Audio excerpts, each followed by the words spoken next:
తెలిసిన వాళ్ళు 4 మామిడికాయలు ఇచ్చారు. ఏం చేయాలో అర్థం కాని సిచ్యువేషన్లో ఒక మంచి ఐడియా వచ్చింది. అదే మ్యాంగో రసం. ఎలా చేయాలో ప్రాసెస్ చూపించేస్తే చేయండి.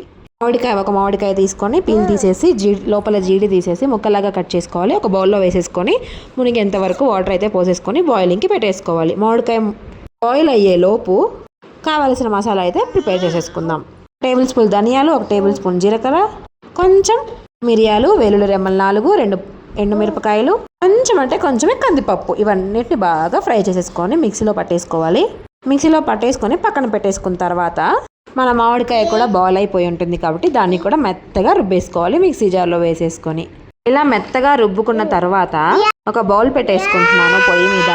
కొంచెం ఆయిల్ అయితే వేసేసుకుంటున్నాను. రసం ప్రిపేర్ చేసేటప్పుడు ఎలా అయితే పోసుకుంటామో నూనె అంతైతే సరిపోతుంది. స్మాషర్ తీసుకొని 4 మిరియాలు, 1 పచ్చిమిరపకాయ, 1/2 టేబుల్ స్పూన్ జీలకర్ర అయితే వేసుకుని బాగా దంచి పక్కన పెట్టేసుకోవాలి. ఇప్పుడు పోపు అయితే పెట్టేసుకుంటున్నాను. ఆవాలు, జీలకర్ర మగ్గిపోయిన తర్వాత వెల్లుల్లి రెమ్మలు కూడా వేసేసుకోవాలి. ఆ తర్వాత ఎండుమిరపకాయలు 2 అయితే వేసుకుంటున్నాను. టమాటో ఒకటి కావాలంటే వేసుకోవచ్చు, లేకపోతే స్కిప్ చేసేసుకోవచ్చు. ఇందులోనే కొంచెం ఉప్పునైతే వేసేసి బాగా మగ్గనివ్వాలి. ఇవంతా మగ్గిపోయిన తర్వాత మామిడికాయ గుజ్జు మనం ఇందాక తీసి పెట్టుకున్నాం కదా, దాన్ని కూడా వేసేసి బాగా కలిపేసేయాలి. ఒక 2 నిమిషాలు కుక్ చేసుకున్న తర్వాత మాత్రమే మనకి ఎంతైతే రసం కావాలో అంత వాటర్ అయితే యాడ్ చేసేసుకోవాలి.